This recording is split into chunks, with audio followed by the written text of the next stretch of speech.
Hello, I'm Christine Roman. And I'm Jonathan Graves. Welcome to Pediatric VIEW Perspectives.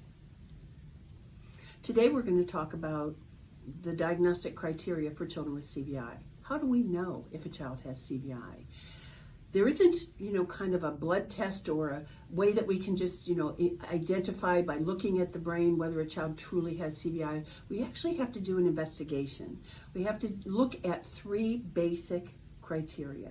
And those criteria are the eye exam, the status of the eye exam. We look at the child's neurologic history, and then we look to see if the unique visual and behavioral characteristics are present. So I think I'll start by talking a little bit about the eye exam. Children with CVI have an eye exam that really doesn't explain the way they're using their vision functionally.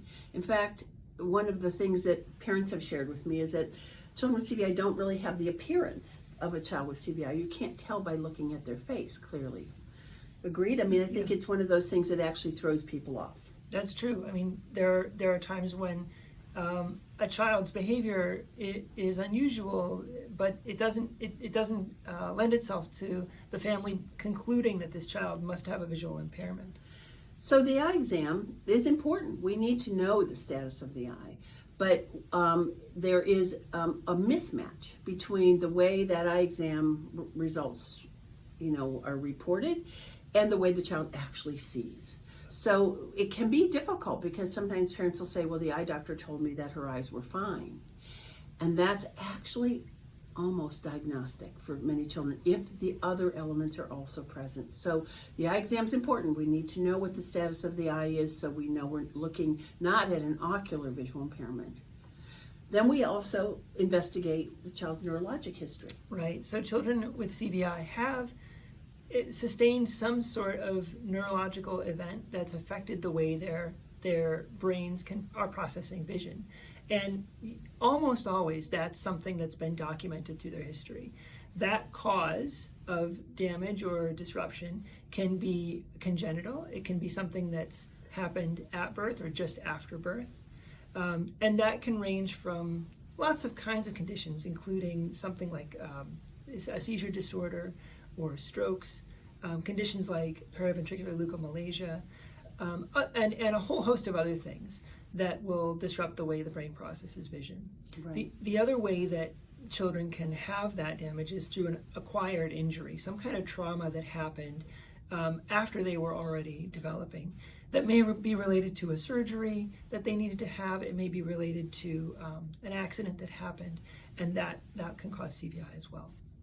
And the third area that we look at are these behaviors that are the way the child is using their vision.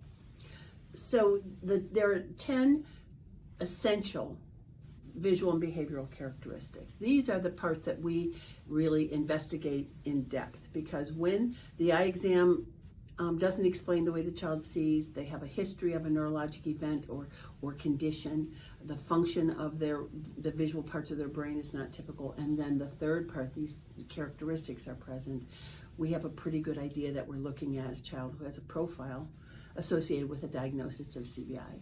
Those characteristics are, we'll just mention them briefly today and go into them more in depth later. I also would like to say, and maybe Jonathan, you can explain that when we talk about these characteristics, we're going to just list them today because they actually look different depending upon the level of CVI the child has. Right.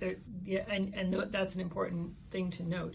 The characteristics that we describe tend to be present no matter the level of a child's, the level of impairment that they have. We tend to see some element of this, regardless of where they are on this continuum of involvement.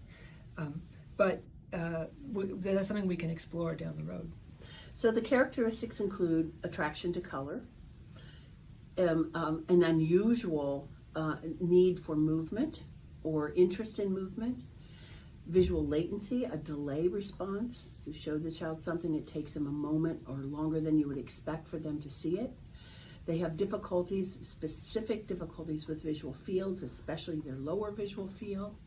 They have great challenges with visual complexity, and there are a number of elements within that characteristic. It's broken into additional characteristics like having difficulties interpreting a human face, having difficulties finding something on a busy background, having difficulties with recognizing an object that is too patterned, and also difficulties being able to use your vision in a complex environment, a noisy environment, for example.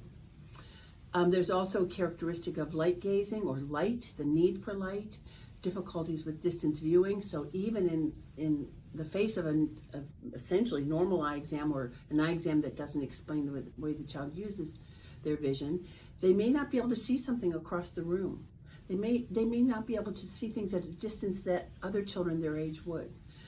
They have difficulties with visual novelty, so they tend to want to do the same things over and over and over, or be with the same objects, or be in the same environments. And finally, they have difficulties with a visual motor match. There's one other characteristic I didn't mention, which is the reflexes. There are two reflexes that are usually atypical, and those are kind of revealed in the assessment itself. So Jonathan, how do we get at these characteristics? What do we do? What should we talk about next that would maybe give us a sense of these characteristics? That's a great question. A huge part of our work is measuring the impact of these characteristics, because in doing so, we get a chance to make a plan for the child that directly matches their actual level of functional vision and their need in a classroom or in the home environment. And that will be the topic of our next discussion. Thank you. Take care.